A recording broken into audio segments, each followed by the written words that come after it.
everybody and welcome to this week's newsletter. Anytime I get somebody in the lab at the moment testing a driver, they go, what would you choose? And I go, I don't know.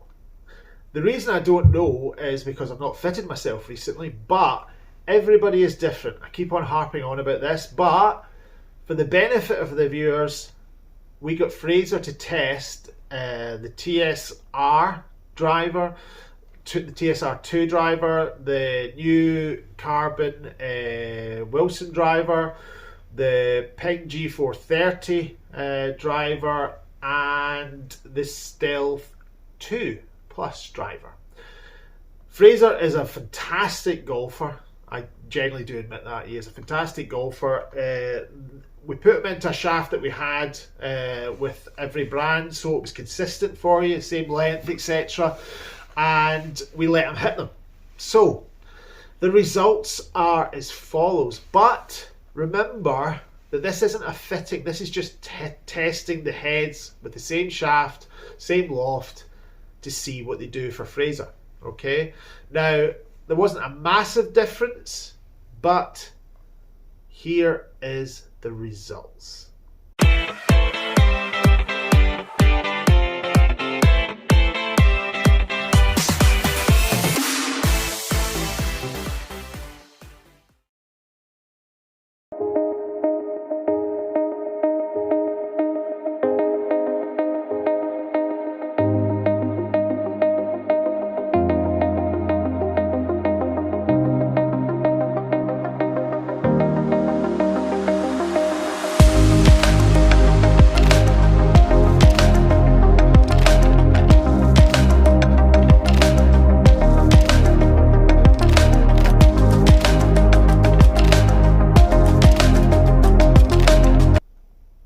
So I think you'll agree, Fraser can hit it, can't he?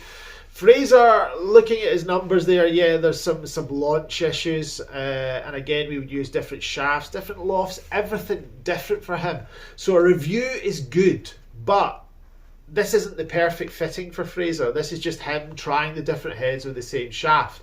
What we would do is we would go through different shafts, different lofts, just to see what it does for Fraser. Now looking at it, yeah, we would probably want a slightly higher launching shaft for him, and probably a bit more boardy, a bit more solid, a bit stiffer, so like extra stiff. But down at the tip section I would want a little bit of play for him just to try and get the launch up.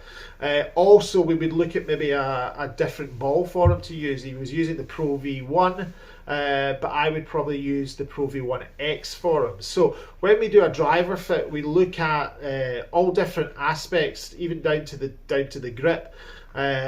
We want to get you not just the maximum distance, but the least dispersion, and we want a driver that's going to be consistent. Every driver on the planet released this year is talking about stability. I keep on saying it because it is.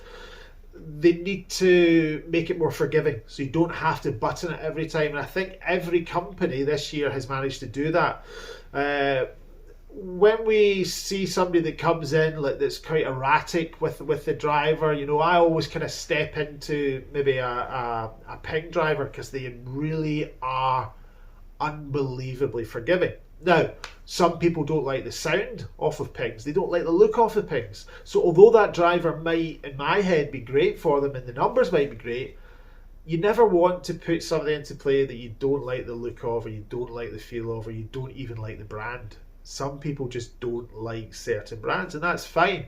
But the exercise today was to show you how good these drivers are. And I think the surprise, and this is what I've said before, the Wilson driver is outstanding. Now, I'm not paid to say that. I just think it's outstanding to be at a place where they are competing with the top end drivers with a smaller price point. The Titleist is a wonderful driver, the Stealth Plus is a wonderful driver, and the Ping is a wonderful driver. But the element that has to be good for you is the fitting. We did one today for a nice young gentleman. I say that young gentleman, I'll give him a mention, Chris Morrison, lovely chap. So we were testing his Stealth that he'd been fitted for by a local place, and and the fitter had looked and said, right, your launch needs to go up a wee bit, so he put him into this shaft. Now, yes, I understand what the fitter was doing, but he never asked the question, how does it feel? And Chris hated the way it felt, and the results were bad because he didn't trust the club.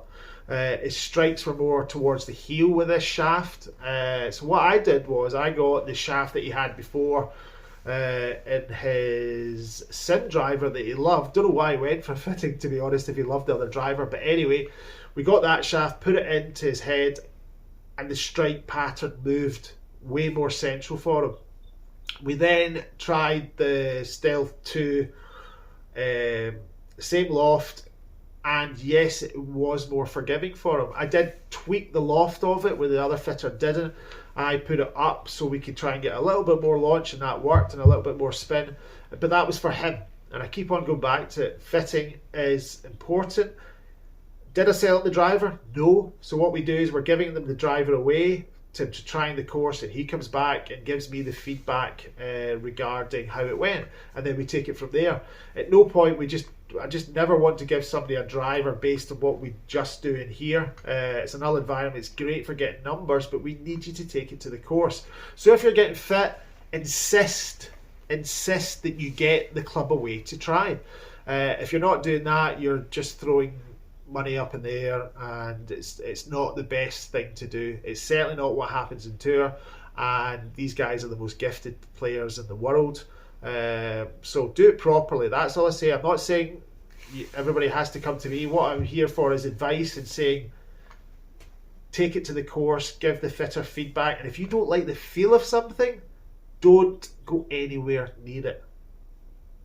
That's this week's top tips. Goodbye.